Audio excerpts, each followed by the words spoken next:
Buttercup. 6-7. 6-7 is correct. Hello mga baro guys. Natapos na rin yung game button control na ginawa ko. Tara, subukan natin. Okay. Yung player natin ayaw na magpatawag ng tunay na pangalan. So, bibigyan natin sila ng alias. Alias ng unang player na tatawagin ko ay si Blossom. Pasok, Blossom! Wow! Hi, Blossom! Hi po. Ilan taon ka na? Hoy, nag-iisip ka pa. Alam mo naman yung sagot mo. Okay, 12 years old. Talaga? Okay. Blossom, galingan mo ha. Okay, ba't ka pala sumali? Para ng manalo. Okay, para manalo. Next natin ang player ay si Bubbles. Pasok, Bubbles! Hi, Bubbles! Wow, genius talaga datingan ni Bubbles ha. Ilan taon na, Bubbles? 7 po. 7 years old, okay. Nag-8 na po ako this year po. Oh, this year, ayos ha. Di magiging grade ano ka na? Grade 3 po. Grade 3, okay. Ba't ka pala sumali dito sa game? Para magkaroon ng pera para sa birthday ko. Ah, okay. Very good. Talagang malaki yung reward natin, ha. Okay. Galingan mo, ha. Bubbles. Okay. Next player is Buttercup. As known as Buttercup. Wow! Ang puti-puti naman ni Buttercup. Ilang taon ka na, Buttercup? 9. 9 years old. Okay. Ba't ka pala sumali sa game? Para magkaroon ng pera. Okay, para magkaroon ng pera. Galingan mo ha, para manalo ka ha. Okay, alam nyo na ba yung mechanics? Hindi pa po. Sige, i-review natin yung mechanics sa paunahan pumindot dyan sa button na nakikita ninyo. Okay? Yung kamay ninyo nasa dibdib. Kapag kayo ang nauna, ang mangyayari dyan, tutunog yung buzzer, iilaw yung bumbilyang nasa harap nyo. So, kung kanino yung umilaw na bumbilya at saka ng buzzer, siya ang nauna.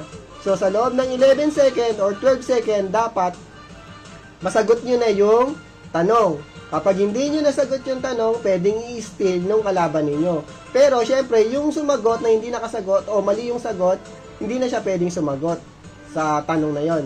Okay? Okay. Ready na kayo? Naintindihan ba? Apa. Ha? Bubbles? Blossom? Apa. Buttercup? Apa. Okay, ready na kayo? Yes, sir.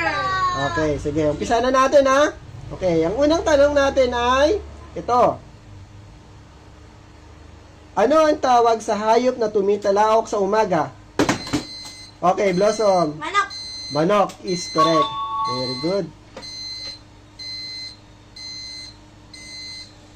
Ang bilis mo sumagot, ah. Ang galing.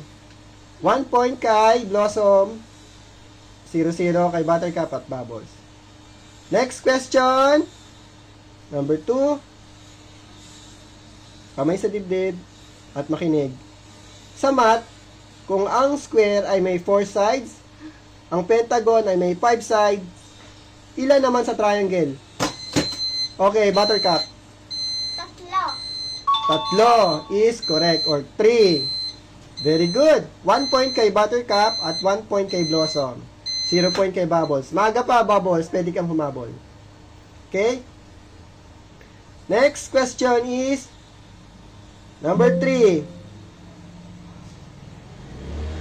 Ano ang pambansang hayop ng Pilipinas? Blossom. Carabao. Kalabaw is correct. Pakiulit nga ulit. Carabao. Carabao. Social pa talaga yung pagkasabi. Carabao. English pa. Kaya pala, hindi ko masyadong naintindihan. English pala. Okay, Carabao is correct. 2 points kay Blossom.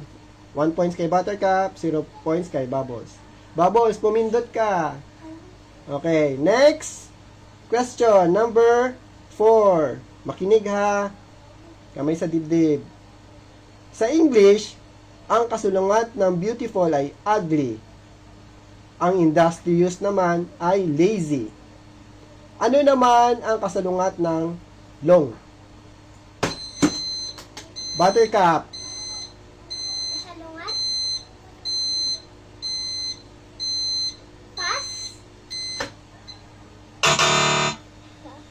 Wrong. Ulitin ko yung tanong. Di ka na pwedeng sumagot ha. Dalawa na lang sila.